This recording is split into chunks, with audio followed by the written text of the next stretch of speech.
All right, my name is Andrew Stotz, and I want to welcome you to this all-weather strategy session where we're going to talk about the all-weather strategy, the performance and questions that you may have, and to discuss the performance of the strategy. So my name is Andrew Stotz, and I'm going to move my desk down a little bit there. There we go. And I just want to welcome you. I've just got my coffee, so time for an espresso. What are you drinking? What have you had today? It's 1 p.m. in beautiful Bangkok, Thailand, and I always take a nap every day. In fact, I already had my nap. I took my nap at about 11:30 this morning, but I started work about 4 or 5 a.m., so I usually start pretty early. Today, we're going to be talking about the performance of the all-weather strategy. And so I'm going to get started in just a moment. But for those people who have arrived, welcome. Feel free to ask any questions. I love questions. And also, if you just want to say hi, just type in the comments. I see them right as they're coming up, and I'll say hi back. So why don't we get started? I'm going to go into my presentation. 1 second. Here we go. I'm going to bring it up on the screen there, and let me tell you a little bit about today. We're going to be talking about the past performance of the past month, and this is the 19th of May, 2025. And remember to ask questions in the chat. I love your questions, and I'll do my best to answer them. By the way, let's meet in person in Bangkok tomorrow. If you are available, come and join us for the Create a Long-Term Sales Strategy in 3 hours event that I'll be teaching and sharing about. And all you have to do is say you're from Phenomena and you'll get a discount. Woo! So remember that our strategies are global. We invest globally, not only in Thailand. Long-term gains from long-term equity return while trying to reduce the damage during equity market downturns.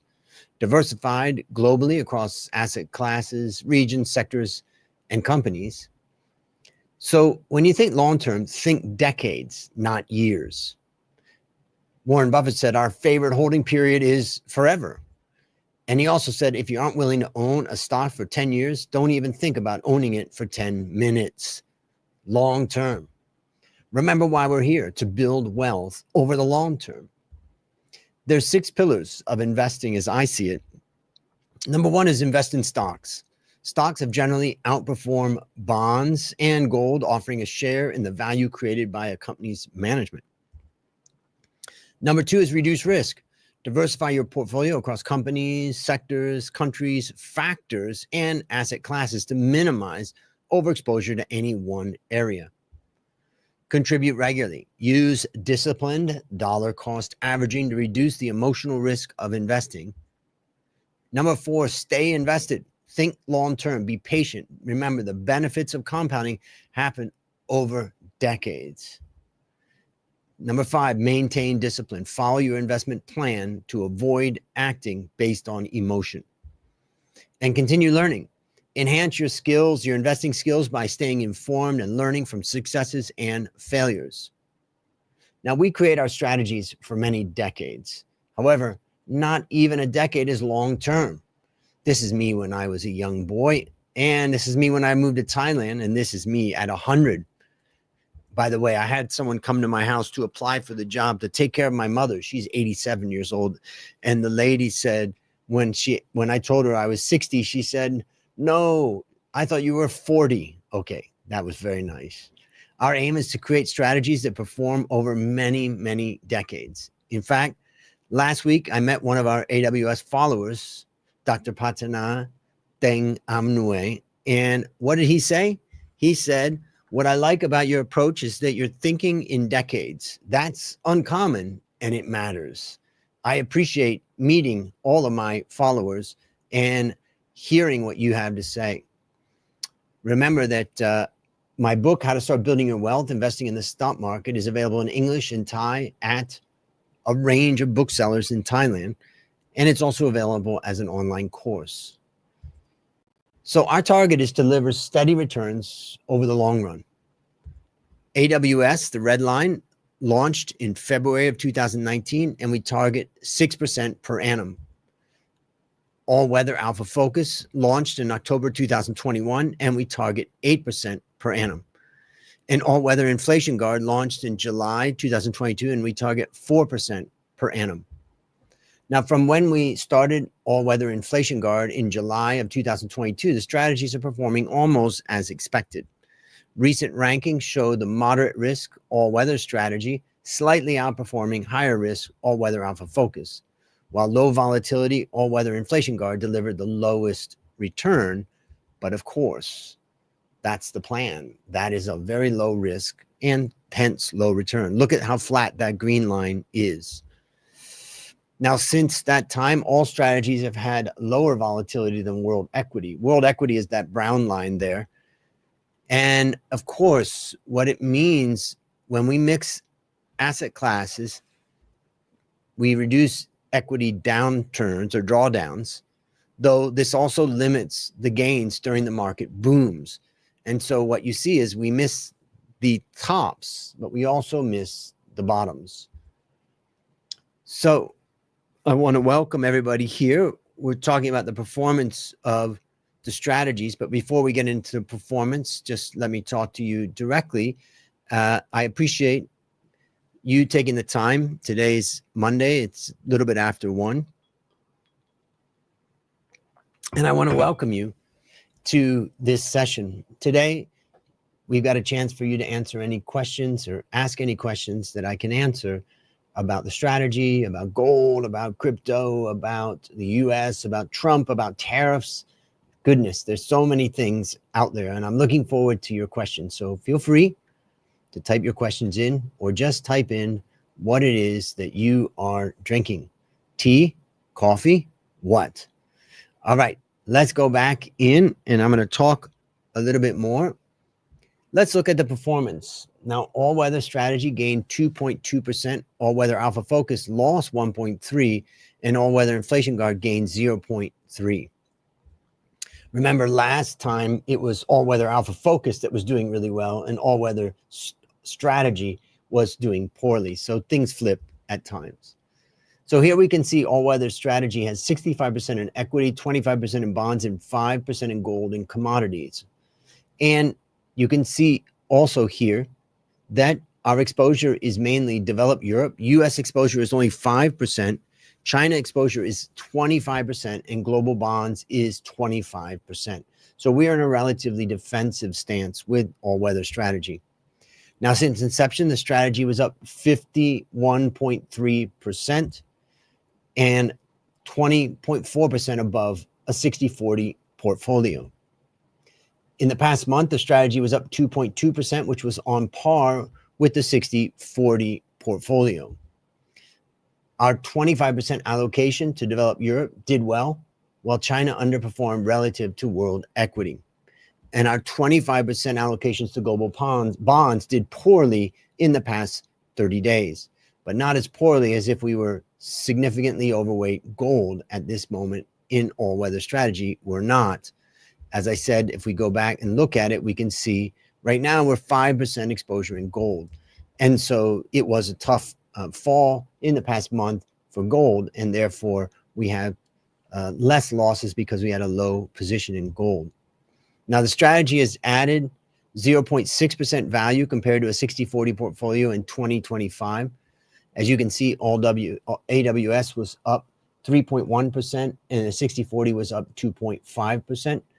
The key thing here is this is also after our best estimate of fees. The strategy beat that by 7%, but beat the 60-40 by 7% in 2024, again, after our best estimate of fees. Now, All Weather Alpha Focus, on the other hand, had a tough month. Here we can see that equity was at 68%, so a little bit more aggressive, but still that's pretty defensive for Alpha Focus. But we did have this 19% in gold, which was painful for the month. Since inception, the strategy was up 6.4%, and that's about 8% above a 60-40 portfolio over that period. Now, and that's 2.2% below world equity, but with a lot less volatility. So it's been a tough time for equity over the period since we launched Alpha Focus, seeing that world equity markets, if it started at 100, it went all the way down to 75 and then came back up to about 110. And as you can see, it's been extremely volatile. In the past month, the strategy was down 1.3%, which was 3.9% below the 60-40 portfolio. So it really suffered. All our big tilts, infrastructure, global bonds, gold, and healthcare, underperformed world equity in the past month. It was tough. It was a tough month for our stock picking. Our small tilts to financials, China's small caps, and energy rebounded. Now, of course, when I see this performance, you may ask, what are you going to do about it? And the answer is, I know that the way performance works is that you win some and you lose some. And if you panic when you are not winning, then you end up causing more damage. And that's the reason why I think about decades rather than just months. The strategy has still added 2.6% value compared to a 60-40 portfolio in 2025. Again, this is after our best estimates of fees. And the strategy beat a 60-40 portfolio by 3.5% in 2024. Finally, let's look at all-weather inflation guard, which gained about 0.3%. So here we can see it's a lower risk portfolio, and so our equity allocation is 30%, and our bond allocation is a very large 60%, and of course gold is at 10%. Now, it's interesting, you can see all-weather strategy was lower on gold at 5% versus Alpha Focus and Inflation Guard. And you remember the questions that you asked me when we first started this allocation is, basically implying that all-weather strategy was going to suffer because it had only 5% in gold. But we can see that it hasn't been easy for the portfolios that owned the gold. Now, since inception, the strategy was up 10.7% for Inflation Guard, and that's 8.6% above a 40-60 portfolio. The strategy also has less volatility. In other words, the squiggliness of the red line is much less than the squiggliness of the 40 equity, 60% bond portfolio. This is the benchmark that we've been using since inception. Now, I'd like to highlight that, this strategy came from the suggestion of one of the advisors at Phenomena. And they said, I have clients that have a huge amount of money in deposits. They do not want to take a lot of risk, but they also don't want to sit on those deposits with such a large amount of money, but a tiny amount of return or tokbia, right? Interest.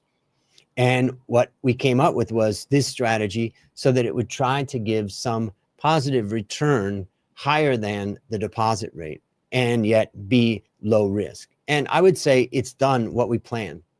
In the past month, the all-weather inflation guard strategy was up 0.3%, which was 0.9% below the 40-60.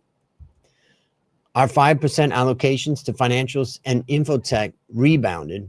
Our money market and tips money market and tips allocations outperformed global bonds, and our 10% allocation to gold dropped by 4%. So it was tough. The damage came mainly from gold. Now, the strategy has added about 1% value compared to a 40-60 portfolio in 2025. And the strategy beat a 40-60 portfolio by 1% in 2024. If we look at the years since we've had this strategy going, what you can see is that after fees, we've been able to produce a higher amount of return than if someone had that money at the bank, let's say. So we can see a cumulative amount of 10.7% over that period of time, let's say 3.5 years, roughly. And that's a higher return than what you would expect if you just had your money on deposit. Of course, it has more risks involved. So talk to your financial advisors about that. So I'm going to talk next about the concept of diversification, and then I'll talk about some fundamentals of global business right now. But let me just open up for any questions that you may have here. So just give me a chance to see what you guys have written. Okay. Pony Taro said, I was about to ask why AWS is slower in recovery this month. Okay, you can see, right? Here's another question. This is from Gan Long Tun. Why is AWS better performance than Alpha Focus and less risk? Yeah, it's a bit strange, you know. Sometimes our allocations. So one of the big differences between all-weather strategy and Alpha Focus is that with Alpha Focus, we're doing a little bit more market timing. And so basically, when we see the market looking attractive, we get more aggressive on equity. And so I think some of our market timing has not worked very well. And so the result is we haven't caught the wave yet with Alpha Focus the way we have with all-weather strategy. Now, also, Alpha Focus is invested in more narrow instruments. It can be into smaller, like with all-weather strategy, we have US, China, Japan, you know, those types of big things in stocks and commodities and gold and bonds. But with Alpha Focus, we're into a lot more and varied strategies or ETFs or funds. And so sometimes those can be underperforming and sometimes they can be outperforming. So it's just been a difficult time. Also remember that we started all-weather strategy when the market was, you know, rising. And we started Alpha Focus at a time that the market was, you know, it's a tough market. So that's some stuff on Alpha Focus. Generally, Alpha Focus is going to be higher risk also. Let's look at another question from Suksan Sawat. How about the impact of Asian stock markets, which Moody's just did a downgrade on US? Yeah, I mean, the downgrade on the US is good news in the sense that let's hope that the Republicans wake up and stop spending like crazy. Both Democrats and Republicans are spending like crazy. And I don't think there's any indication to say that that Donald Trump is not a big spender. I think he's a big spender. In fact, he wants to use the power of the federal government to get what he wants with other countries and within America. So I don't have any expectation that the US is going to cut spending. Now we're already in the US in major deficits, spending deficits for the government budget. Thailand is so lucky that politicians and particularly bureaucrats passed a law that said that Thailand could not have debt levels exceeding a certain percentage of GDP. Let's hope that the politicians never remove that, because if they did, Thailand could end up in a situation where the government is borrowing a lot of money because politicians love to borrow money. Now, the benefit of the Americans borrowing money is that they have the power of the US dollar. If Thailand was to borrow a lot of money and spend that money, the problem would happen is that the Thai baht would devalue, and that would be the free market impact. And that's the reason why also Thai government officials and bureaucrats don't spend a lot. But in America, they're spending a lot. And this downgrade should be helpful to force the Republicans to start waking up that they need to start cutting. But as far as markets in Asia, you know, definitely there's a shift to Asia, and there should be a shift to Asia. And I would say over the next 3 years, we should see an allocation to Asia. But Asia has one big problem. You know what that problem is? The problem Asia has is that the returns on invested capital are terrible, just terrible. Look at Thailand. We have almost 1,000 companies listed in the stock market, and look at our returns on asset, our return on equity, our return on invested capital. It's terrible. So companies in Asia need to get much more efficient and generate more returns. And then I think we'll see a really big impact of funds flowing into Asia. So Rapunzel says, hi, Master Andrew. Good to see you. Good to see you. Okay, let's see. Is it possible for BTC to go up further? Oh, yeah. I think people are excited about it. And if the U.S. government keeps spending as they're doing, I suspect that, you know, both gold and Bitcoin could continue to go up. But remember, when it comes to Bitcoin, be very careful about the allocation that you use for Bitcoin. I would advise that people have somewhere between a 0 and a 5% allocation to their wealth, particularly if they want to retire and they're trying to protect their wealth. Be very careful about a heavy allocation in Bitcoin. When will we rebalance? That's a good question, John Penn. And the answer to that is the first week of June. So here we are mid-May. I guess the next time I talk to you, we'll be rebalancing. So about the first week of June. All right. Peter says, thank you for all your knowledge that you're sharing. You're welcome. I love this knowledge. In fact, Peter, if you really want to learn more knowledge, I had a lot of people ask me the question, what books on investing would you recommend? And I decided to identify those books. And I believe I came up with about 7 books that I would recommend. And then given that I'm a teacher, I created 7 courses and 1 course on each of those books to explain what it is, how to understand it, how to apply it, and what it meant to me over the years. And I do have actually a course on that, which I can share a link to that. You can check it out and keep learning. I'm getting close to 60 years old now, and I continue to read and learn and study and read academic research and the like. So keep on keeping on. Chaiwat says, do you think world healthcare already passed the lowest point?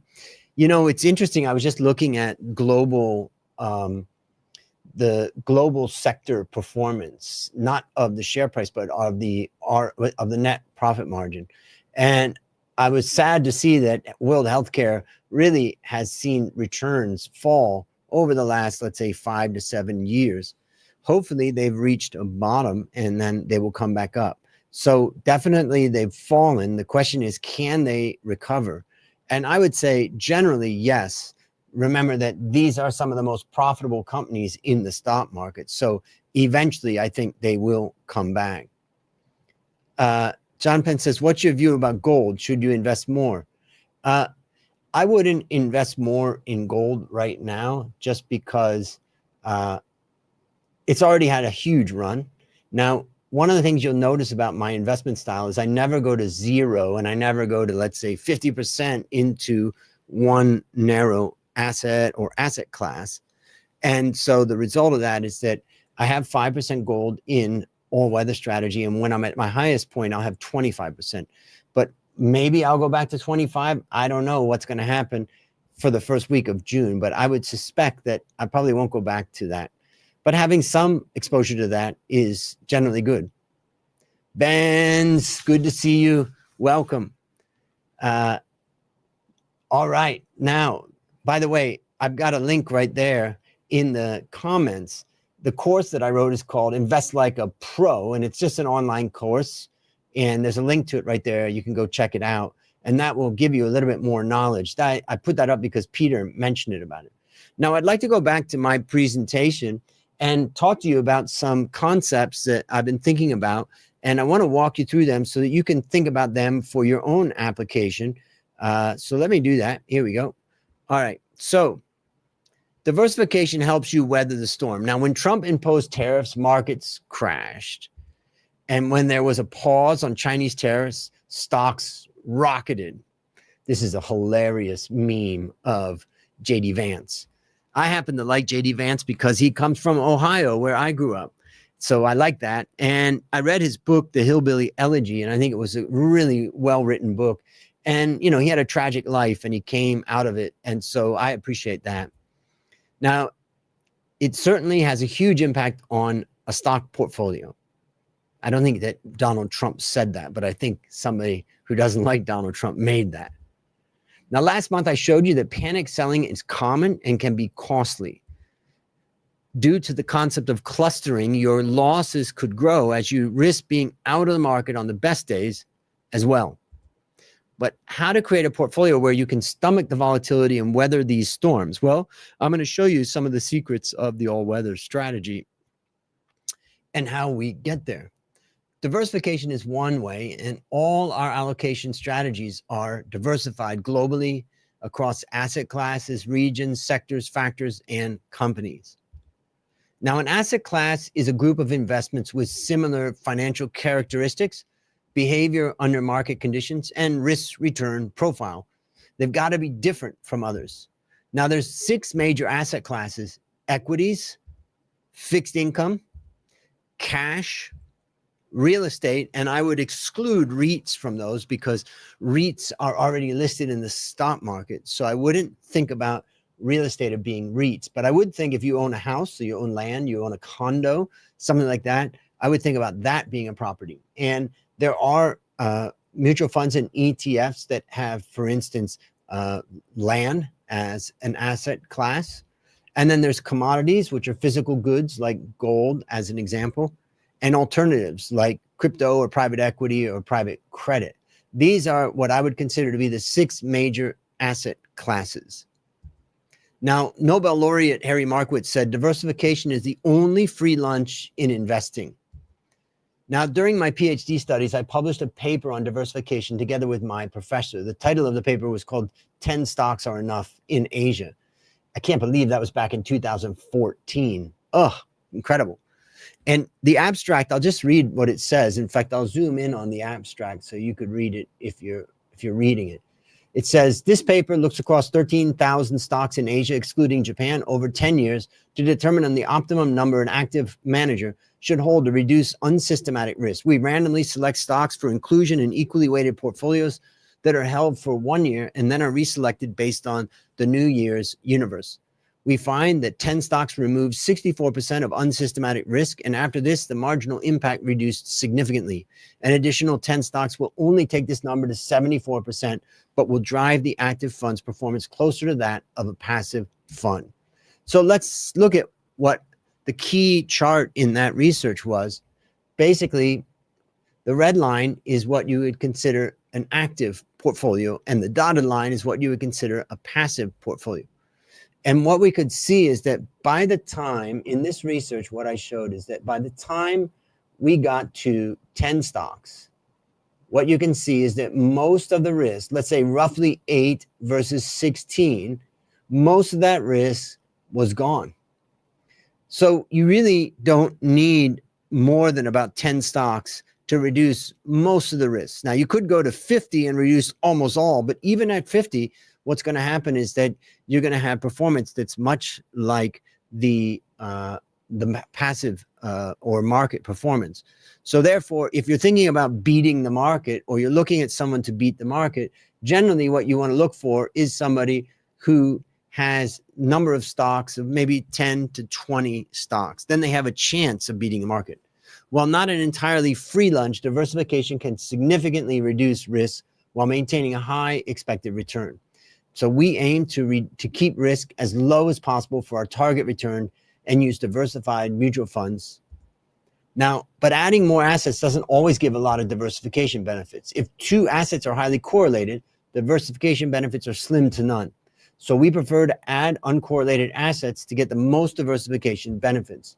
Let's take a look at the correlation of bonds, commodities, gold, and the world equity. Notice that we don't use REITs. The reason why I don't use REITs is because the correlation of REITs to world equity is very high. So it's so highly correlated, it doesn't add a lot of value. Now here we can see a couple of things I want to show you on this chart. The first is we're calculating a 1-year rolling correlation. Is that the right number? Well, nobody can really say. It could be 2 years, 3 years, 5 years. But for our purposes of comparing different asset classes, it doesn't really matter which period of time you use, as long as you keep it consistent. So here, what we can see is this. This is what we can see is that anything greater than 70. So you see this line right here. That's the 70. Anything above that, we would say is highly correlated.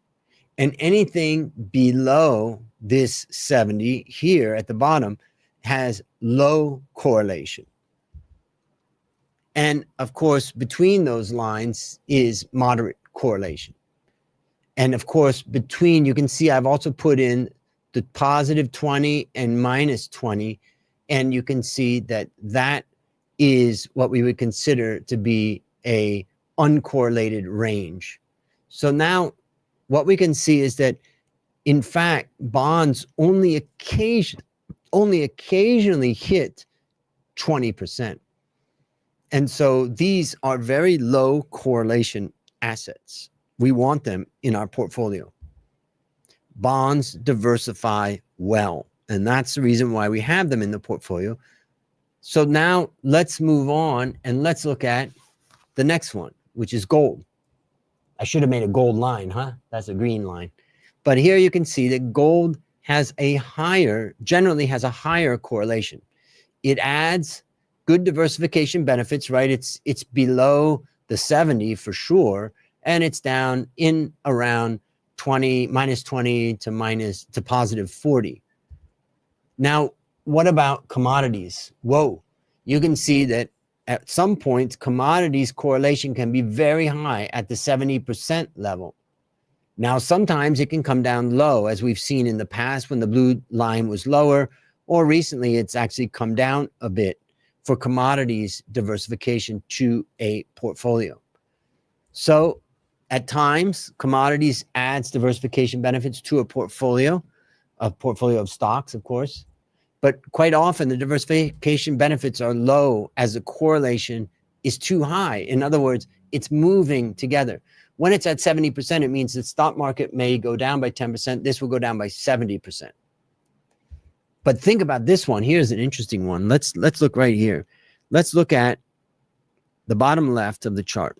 And what we can see is that bonds actually hit a point of about minus 70 on this chart, which would mean that if the stock market went down by 70, this would go by 10%. This would go up by 7%. And so, by about 7%. It's an incredible negative correlation, and that's the value of bonds in a portfolio. So bonds and gold add diversification benefits to an equity portfolio, and commodities do at times. So as you note, the lines are constantly moving, which means correlations are not static. So the diversification benefits of adding another asset class change over time. Interesting and important cases are what happened when stocks are crashing. Here we can see during the COVID crash, the correlation to world equity rose for all asset classes. And all changes were in the positive direction, which means the asset classes move more in the same direction. Gold, which is the least correlated asset, actually saw the biggest change. The green line went up the most during that period. Now, it's hard to diversify when stocks crash. Often, when stocks see massive daily drops, the other asset classes drop as well, even though they're supposed to diversify. Now, it happens because investors want cash. They might need cash to cover margin calls, or they get scared and cash feels safe. Remember, this is often the case, but it typically only for a shorter period of time. Now, let's look at the most recent period. During the most recent tariff crash, the asset classes behaved slightly differently. Commodities and gold behaved the same, becoming more positively correlated, but bonds became more negatively correlated, which means they better cushion a drop in world equity. Now, I want to highlight here for a moment when people talk about all asset classes moving together, let's just look over at the left here. We can see that bonds did have a negative 30% correlation, and that moved up to a 20, but still it's nowhere near the 1 here. So we do see some big movements towards correlation, towards positive correlation, but really when you think about it, it's not like they all go to 1. And so this is an important thing. Now, this is a 1-year rolling correlation. So we are taking out a lot of the daily volatility. You could have some days where everything really just goes in the same direction, but generally you're in pretty good shape. So what's the key takeaways? Adding other assets or asset classes to your portfolio helps you diversify. The more uncorrelated the assets are, the more diversification benefits they bring. And correlations change over time, and so do the diversification benefits. When stocks crash, often other asset classes crash too. So stay diversified and think long term. Now, before I go into the final section of today's presentation, let me just see if you have any questions. Happy to answer any questions. There I am sitting in my office at my home office with lots of books, of course. And let's see, what questions do we have here? Okay. Sati says, good morning. Krop, good morning. All right, here's another one. It says, hi. And Chart says, now that US 500 is coming high as before, what is your view on it for the second half of the year? I think that the US is going to struggle. It's going to be hard for the US this year. The tech sector has done so well, and I think profitability is starting to fall for the tech sector. And so I think that will be hard. Also, remember that the underlying stocks in the US stock market, these are stocks that are mid cap, small caps. The performance of them is terrible, in fact. So it's not like we're going to have some huge recovery driven by mid caps or small caps. So I'm not that optimistic for the US this year. In fact, I would hope that Thai companies could do better than US companies this year, or the Thai stock market could do better than the US stock market. The Thai stock market is down, and what are Thai investors telling the companies? We want you to produce more profit. Without more profit, we're not interested in investing. We want you to produce more growth in your earnings. Without more growth, we're not investing. How do you produce growth? You get more revenue growth. You bring better products and services. You try to get better prices. You're better at cost control. If Thai companies can take the message that the market is sending them to get themselves straight, then I think we could be in good shape. Unfortunately, it's very possible that Thai companies don't get the message. In fact, we have kind of two messages coming from Thai investors. On the one hand, they're saying make more profit. On the other hand, they're saying do more ESG.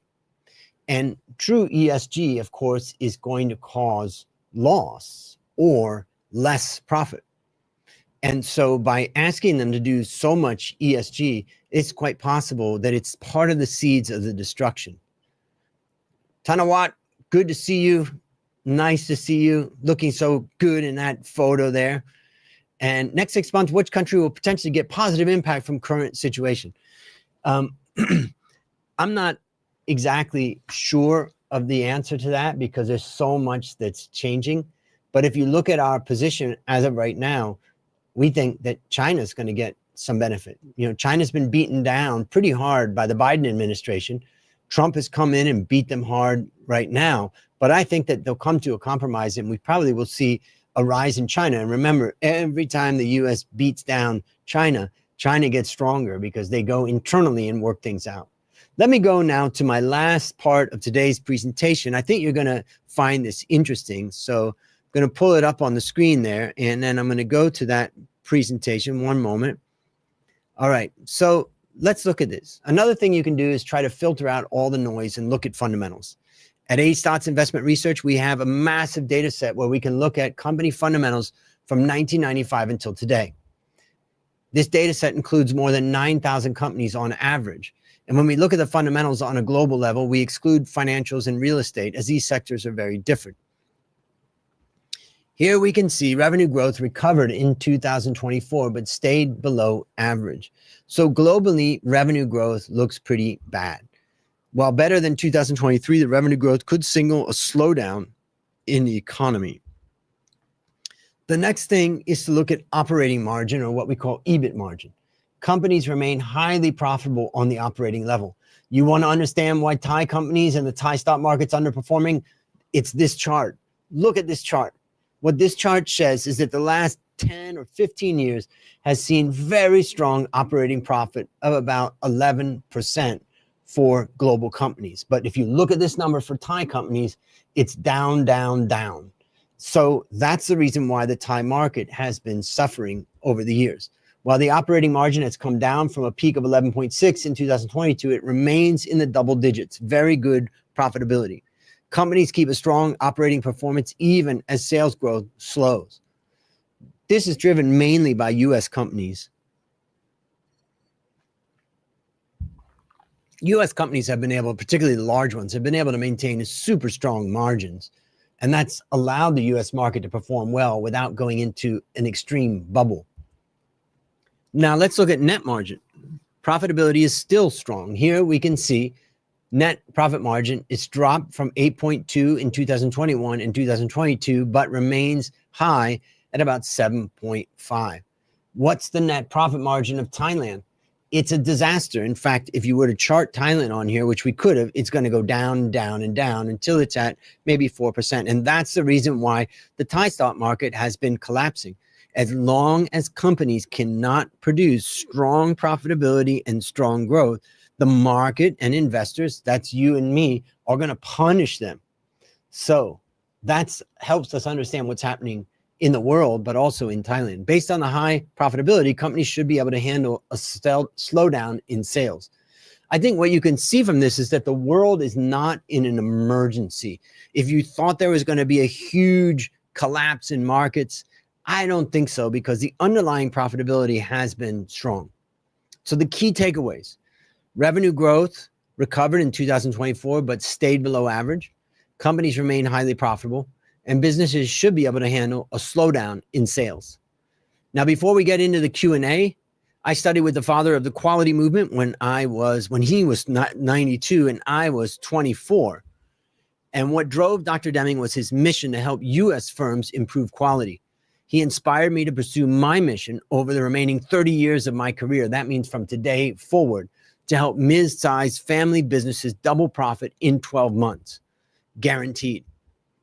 The next cohort of the Profit Bootcamp starts on June 2nd. So you can scan this QR code to see if you're eligible if you have a mid-sized family business that wants to double profit. All right, it's Q&A time. Let's go into any final questions that you may have. Hold on, let's see. That's not a question, but that's ABB saying, Kun Crew Andrew. Yes, that's me teaching. So this is more information about the Profit Bootcamp. You can just go to theprofitbootcamp.com for those people who have a mid-sized family business that wants to double profit. I dare you to contact that. All right, let's look at a question from Tanawat. Should be a good question. Do you think gold is more correlated to world equity more and more every day than the past? No. No. Remember, gold has its seasons. We're just in a season of political turmoil. And when you're in a season of political or economic turmoil, gold performs well. So once the turmoil and uncertainty has been resolved, then there's no reason for gold to go up. In fact, I think gold could come down at that point. Remember that gold doesn't have intrinsic value that it's generating. It's just the price that somebody else is willing to pay. So don't get confused and think that gold is going to always perform like this. Take advantage of it when there's political uncertainty, for sure. Nothing wrong with that. But the point is that you have to understand that it is a different type of asset class. It's part of the commodities asset class, which means there's no underlying intrinsic value to it, unlike a business. Tanawat, does that help answer your question? Hopefully. Risa said, as Moody downgraded U.S., should U.S. bonds investment allocation change? Well, remember that we change every 3 months. And so I'm sitting and watching right now. We're doing okay. But on the first week of June, you're going to get an answer to that, Risa. And the answer to that is going to see whether or not we change our allocation to U.S. bonds. But I think that it probably turns out to be not such a big thing. In fact, I just saw some charts recently that showed, what was that? I saw some charts. Someone sent me some charts that showed the last 2 downgrades that happened many years ago in the U.S. Treasury market. Basically, the U.S. stock market did really well after that. So what's going to happen, I'm not exactly sure, but I'm not particularly worried about it. Yeah, Tanawat, you're welcome for the answer. Well, I think that that's all the questions that we got today. It's great to be here to update the portfolio, the performance. I want to thank each of you. Hopefully, I'll see you guys at the In 3 Hours series. I do it at the Landmark Hotel every other Tuesday. So stop by and learn a little bit. Those are all about how to maximize the returns of your family business or your career as an executive. But in the meantime, I hope that you have a great month, the rest of the month, and I look forward to making our next changes and presenting those to you. But for the last thing I would say is remember that our goal is to invest over the long term, and long term means decades, not years. We'll see you next time.